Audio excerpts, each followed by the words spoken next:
Hello everyone, welcome to our channel Abhiyan IAS academy. Last video में हमने खत्म किया था एक्सप्लोसिव। आज हम बात करेंगे फायर एंड आर्सन की। सबसे पहले हम बात कर लेते हैं कि फायर क्या होता है और आर्सन क्या होता है। फायर जो भी कोई नॉर्मल फायर है वो फायर में आ जाएगा। और आर्सन क्या होता है? आर्सन होता है जिसके पीछे कुछ क्रिमिनल इंटेंट हो, किसी फायर के जलाने के पीछे कुछ क्रिमिनल इंटेंट हो, वो आ जाएगा आर्सन में। चाहे वो फाइनेंशियली गेन करने के लिए या फिर किसी को हर्ट करने के लिए, तो वो सब आ जाएगा आर्सन में। बस नाम चेंज कर दिया गया है फायर का। जिसके पीछे कोई क्रिमिनल इंटेंट हो किसी पर्सन का, वो आ जाएगा आर्सन। अब फायर फोरेंसिक साइंस के लिए क्यों इम्पोर्टेंट? क्योंकि जब हम कोई क्राइम सीन देखते हैं और उसमें देखते हैं कोई फायर जली हुई है, कोई प्रॉपर्टी का नुकसान हुआ है, अब हमें उसके पीछे देखना पड़ता है कि फायर का सोर्स क्या था, कौन सा हमने फ्यूल यूज़ किया, और क्या ये एक्सीडेंटल थी या फिर इंटेंशनल थी। जैसे अभी रिसेंट में अभी 1 अगस्त 2020 को एप्पल फायर रेजेस आपने सुना होगा न्यूज़ में, जिसमें वाइल्ड चेरी कैलिफोर्निया में पूरा का पूरा जो है एरिया खत्म हो गया, जिसमें 2600 एकड़ लैंड जो है पूरी जल गई।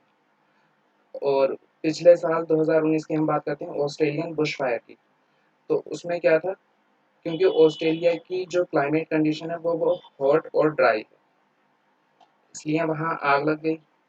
अभी तक के जो फॉरेंसिक एक्सपर्ट हैं उनका मानना है कि उसकी क्लाइमेटिक कंडीशन की वजह से आग लगी है। अब हम बात करते हैं केमिस्ट्री ऑफ फायर की।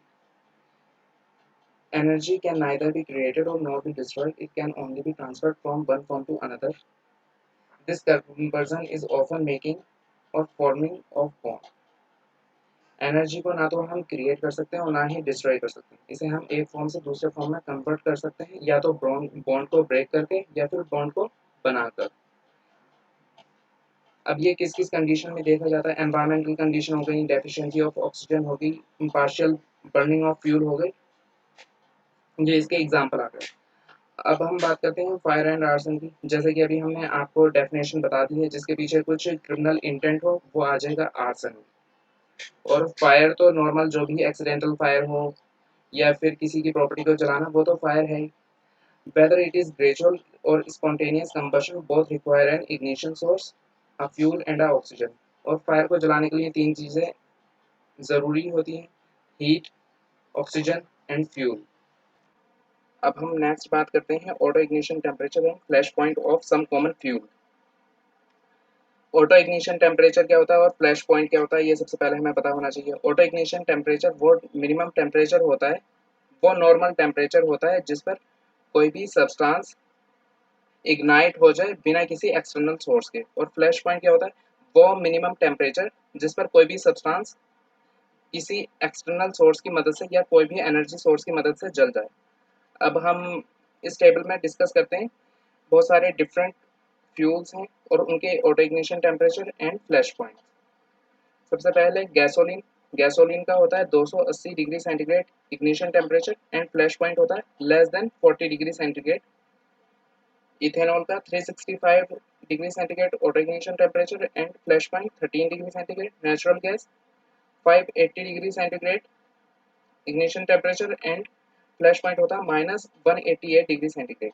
कोल का 400 degree centigrade ignition temperature and flash point इसका अवेलेबल नहीं है, क्योंकि कोल जो है कंपोनेंट ऑफ मिक्सचर प्रेजेंट होते हैं कोल के अंदर, जिसकी वजह से ये वेरी करता है। अब आते हैं कैरोसिन पर।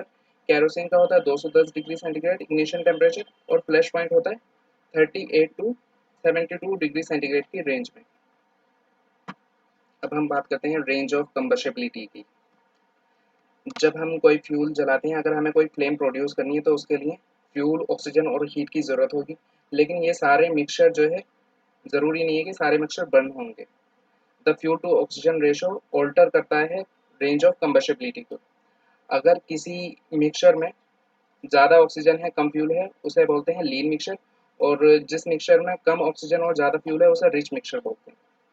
रेंज ऑफ कंबशेबिलिटी डिपेंड्स करती है कॉम्बिनेशन पर, रिच मिक्सचर और लीन मिक्सचर के।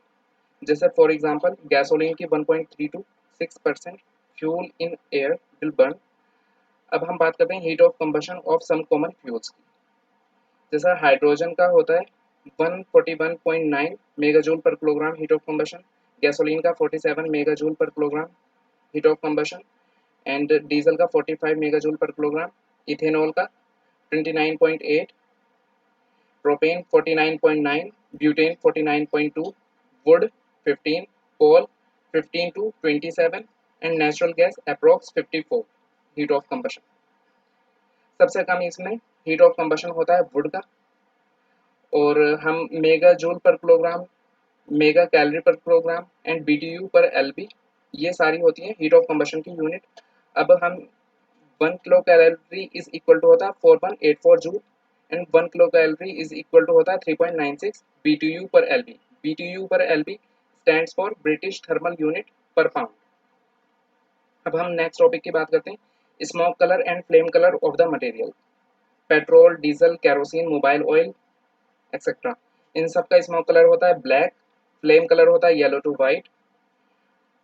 नेक्स्ट, वुड, पेपर, क्लॉथ, इसका स्मोक कलर होता है grey to brown and flame colour होता है yellow to red. Dry leaves, twigs, hay grass, इन सब का स्मोक कलर होता है व्हाइट और फ्लेम कलर होता है yellow to red.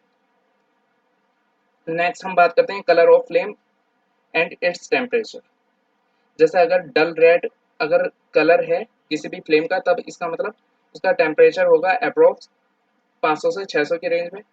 Dull dark red में 600 से 800 की रेंज में एंड ब्राइट रेड में 800 से 1000 डिग्री सेंटीग्रेड की रेंज में एंड ऑरेंज का 1000 से 1200 डिग्री सेंटीग्रेड की रेंज में। ब्राइट येलो 1200 से 1400, अगर वाइट है इसका मतलब 1400 या फिर उससे ज़्यादा टेम्परेचर है उस फ्लेम का। अब हम नेक्स्ट बात करते हैं odour and its material. Petroleum product, turpentine, rubber, इनका करेक्टरिस्टिक ऑर्डर होता है। एक्सप्लोसिव एंड वेरियस केमिकल्स का करेक्टरिस्टिक स्मेल आती है। सल्फर डाइऑक्साइड का सफोकेटिंग ऑर्डर होता है। ऑक्साइड्स ऑफ नाइट्रोजन का पंजेंट ऑर्डर होता है। PVC, plastic and other polymer का पंजेंट विद स्पेसिफिक ऑर्डर होता है। Cotton, paper, wood, leaves, grass, इसका choking effect with peculiar odour होता है। चोकिंग इफेक्ट हम क्यों बोल रहे हैं, क्योंकि वो गले में जाकर लगता है उसका ऑर्डर। फ्लैश पॉइंट, वो मिनिमम टेम्परेचर जिस पर कोई भी फ्यूल कंबशन को सपोर्ट करे और उसमें इतनी इनफ वेपर हो जाए जिससे कि वो फायर स्टार्ट कर ले, इग्नाइट हो जाए मतलब। अब आते हैं पायरोलिसिस के ऊपर। बहुत सारे सॉलिड फ्यूल को जलाने के लिए हमें उसे सबसे पहले गैसियस स्टेट में लाना होता है। कुछ फ्यूल जो है काफ़ी होते हैं कि वो वेपराइज हो जाएं और कुछ फ्यूल इस प्रोसेस में डिकम्पोज हो जाते हैं, उसी को बोलते हैं हम पायरोलिसिस। अब नेक्स्ट हम बात करते हैं क्लासिफिकेशन ऑफ फायर एक्सीलरेंट। अब इसमें 3 क्लास, इसमें 6 क्लास हैं, क्लास 0, 1, 2, 3, 4, 5 और boiling point temperature and example. Class 1 में आ जाते हैं लाइट पेट्रोलियम डिस्टिलेट, जिसका बॉइलिंग पॉइंट रेंज होती है लेस देन 120 डिग्री सेंटीग्रेड। इसके एग्जाम्पल आ जाएंगे petroleum ether, lighter fuels, rubber cement, solvents, liquid thinner. Class 2 में आ जाएंगे गैसोलीन, जिसकी बॉइलिंग पॉइंट रेंज होती है 50 से 120 degree centigrade. All brands and grades of automotive gasoline. Class 3 में आ जाएंगे मीडियम पेट्रोलियम, इसकी बॉइलिंग पॉइंट रेंज होती है 60 से 200 डिग्री सेंटीग्रेड। इसमें आ जाएगा charcoal starter, paint thinner, mineral spirits, dry cleaning solvents. अब क्लास 4 की हम बात करते हैं, इसमें आ जाएगा केरोसिन, जिसकी बॉइलिंग पॉइंट रेंज होती है 92 टू 90 डिग्री सेंटीग्रेड। इसके एग्जांपल हैं number 1 fuel oil, jet a fuel oil, insect sprays, lighter fuels. Class 5 की अब हम बात करते हैं, इसमें आ जाएगा हैवी पेट्रोलियम, बॉइलिंग पॉइंट 210 से 410 डिग्री सेंटीग्रेड। एग्जाम्पल आ जाएंगे इसमें नंबर 2 फ्यूल ऑयल या फिर डीजल फ्यूल। क्लास 0 अनक्लासिफाइड है और इसमें मिक्सचर है कंपोनेंट्स का, उसे सबको डाल दिया क्लास 0 में। इसका बॉइलिंग पॉइंट वेरी करेगा क्योंकि कंपोनेंट ऑफ मिक्सचर है इसमें। इसके एग्जांपल आ जाएंगे single component alcohol, acetone, toluene, camphor, fuel, lamp oil, liquid thinners. अब हम नेक्स्ट बात करते हैं method for recovery of accelerant traces from fire debris sample. अब हमें फायर का सैंपल कैसे कलेक्ट करना है, इसमें अलग अलग टेक्निक्स हैं। Direct head space, static head space, dynamic head space, solvent extraction and steam distillation. Direct head space की हम बात करते हैं, इसमें क्या होता है, हम सिरिंज से सैंपल को, जो फायर की जो वेपर्स हैं उसे सैंपल को कलेक्ट कर लेते हैं सिरिंज से ड्रॉ करने के बाद, और उसे हम कंटेनर में डाल लेते हैं, चाहे वो हीट हो या फिर रूम टेम्परेचर पर हो। अब हम नेक्स्ट बात करते हैं static head space. A material such as activated charcoal bound to an inert string is suspended in the head space. Static head space में क्या करेंगे, हम कोई भी एक मटेरियल होगा, जैसे कि एक्टिवेटेड चारकोल एक स्ट्रिप पर लगा होगा, उसकी एक लेयर बनी होगी, उसे हम हेड स्पेस में डालेंगे कैन के या फिर बैग जिसमें डेब्रिस कंटेन होगी। फिर चारकोल का काम होता है एड्सॉर्प्शन, तो फिर वो फायर या फिर जो भी फ्यूल होगा, वेपर्स होगी, उसे एनट्रैप कर लेगा, जिसे हम सैंपल कलेक्ट कर सकते हैं। अब नेक्स्ट हम बात करते हैं डायनेमिक हेड स्पेस। ये सिमिलर होता है स्टैटिक की तरह, लेकिन ये मूविंग पोजीशन में होता है। इसमें क्या करेंगे, हम head space is swept by airs, इसे हम स्वेप्ट करेंगे एयर के थ्रू, जिसमें जो एक्टिवेटेड चारकोल है वो एड्सॉर्ब कर लेगा वोलेटाइल कंपाउंड्स को वेपर स्ट्रीम में जो भी होंगे। अब हम नेक्स्ट बात करते हैं सॉल्वेंट एक्सट्रैक्शन की। सॉल्वेंट जैसे कि कार्बन डाइसल्फाइड, इसमें कंटेनर में ऐड करते हैं और सैंपल को रिमूव कर लेते हैं एनालिसिस के लिए। नेक्स्ट हम बात करते हैं steam distillation, no longer use because it is least sensitive and most time consuming. इसे अभी हम यूज नहीं करते क्योंकि ये बहुत ज़्यादा टाइम कंज्यूमिंग है और सेंसिटिव भी है। अब हम बात करते हैं टाइप्स ऑफ फायर की।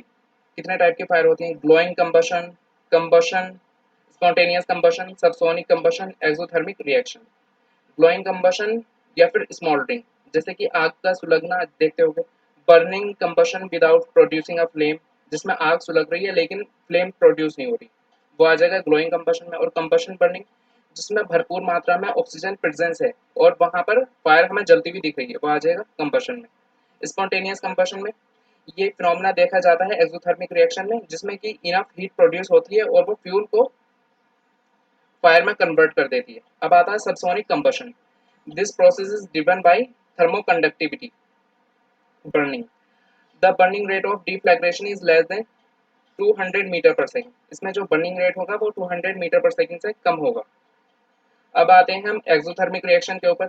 इस प्रोसेस में सुपरसोनिक शॉक वेव्स प्रोड्यूस होती हैं और जिसकी डिटोनेशन स्पीड होती है 2000 मीटर पर सेकंड से ज़्यादा। नेक्स्ट टॉपिक है इन्वेस्टिगेशन ऑफ फायर और आर्सन केस। सब इसमें हम सबसे पहले क्या करेंगे, जो भी फॉरेंसिक एक्सपर्ट होगा उसका काम होगा कि फायर की शुरुआत कैसे हुई, ओरिजिन डिटर्मिनेशन, क्या सोर्स क्या था, क्या ये इंटेंशनल थी या फिर एक्सीडेंटल थी, कौन कौन सा हमने फ्यूल यूज किया है, ठीक है, ये सब आ जाएगा ओरिजिन डिटर्मिनेशन में कि शुरुआत कहाँ से हुई। और ये हम कैसे कर सकते हैं, इसके लिए हम बहुत सारे स्निफर्स भी यूज करते हैं, जो कि इसमें हेल्प करते हैं किसी भी फायर को इनिशिएट होने में। वो सेंसिंग डिवाइस होती है जिसे हम स्निफर्स बोलते हैं। और इसे हम एक्सीलरेंट को फाइंड करने के लिए डॉग्स का भी इस्तेमाल करते हैं। और हम इसमें देखते हैं कि जहाँ पर जो कलेक्शन एरिया होता है, मतलब कि जो क्राइम सीन होता है, वो उसमें हम काफ़ी बड़ा सेलेक्ट करते हैं। अब उसमें हम देखते हैं कि कोई किसी का हेयर्स तो नहीं है, क्योंकि अगर बॉडी हेयर होगा तो हम कल्प्रिट का पता कर सकते हैं। Footprint, fingerprint, sign of fire, ये सारी चीज़ें हम देखते हैं। या फिर अगर कोई डीले डिवाइस अगर वहाँ पड़ी है, जैसे कि कैंडल हो गई, मर्करी टॉर्च हो गई, ये सारी चीज़ें भी हम देखते हैं।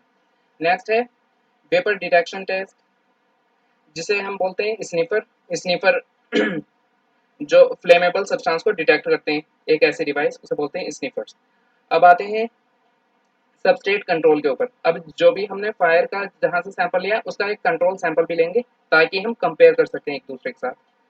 नेक्स्ट है इग्निशन सोर्स।